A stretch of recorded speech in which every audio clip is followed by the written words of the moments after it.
I distinctly remember seeing the Jurassic Park movie for the first time. You know, jaws dropped in the theater. It just blew my mind. I got to see dinosaurs, and this time they were real. We'd been doing tests for a few years in CG and trying to sort of see what could come next. And it was a big step between doing a chrome figure to doing a skinned animal. And that was the leap we had to make. For this game, more so than any Jurassic Park game that has come before, we want to recreate the feeling of the films in tone, in character, and certainly with the dinosaurs, feels like the original film. Players get to interact with these creatures that are so awesome and incredible on the big screen, and you want to dive into that world. Jesse! The T-Rex is like right on your heels snapping at you, and if you don't get out of the way, you are going to get chomped. If you're not on your toes and the dinosaurs get the better of you, things can end quite poorly.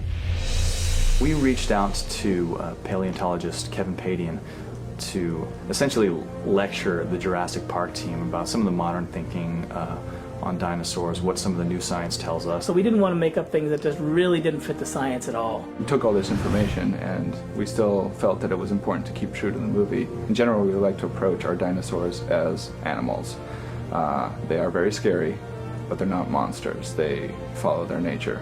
One of the things about animals is to keep in mind always is you never know what it's really going to do 2 seconds from now. It's not a dinosaur shooting game. We felt strongly that it really needed to be about a tooth and nail fight for survival, with escape being your goal. You couldn't really do a Jurassic Park game without Tyrannosaurus Rex. You have to know the rules that the film set up, which is, you know, if you don't move, the T-Rex can't see you. Of course we're going to see velociraptors. Those are the smart guys. They're the ones that are always thinking about how they're going to get you next. They're clever girls, very clever girls. Now there's a new threat in the park, a new dinosaur that nobody's ever seen before. The new dinosaur that we're introducing to Jurassic Park is one of the most fascinating dinosaurs in the fossil record. It's a nocturnal hunter. It hides in the shadows. So the jungles are even scarier, kind of knowing that there's something out there that's stalking you, kind of waiting for just the right moment to come in and attack. When you're first bitten, the poison rapidly results in disorientation, confusion, and hallucinations. This paralytic venom doesn't outright kill you. It leaves you alive, and you do not want to be left alive by this dinosaur. It's a slow, horrible, and fascinating death. We're being a little cagey with the details because characters in the game spend some time putting together those details as well. So you'll have to take a look at the game to see how it all pans out. We have this island full of extremely energetic beasts who are now freed from their cages. I don't know if it's a wonderful place to be, but it's a wonderful place to imagine, and a thrilling place for us to put players. So if you want to go back to Isla Nublar, this is your opportunity.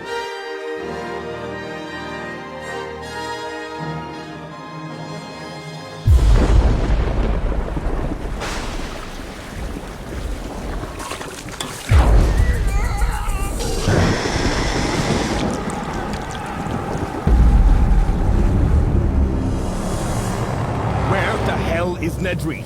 We've got to get these embryos off the island. The boat's leaving any minute now. It's time for Plan B.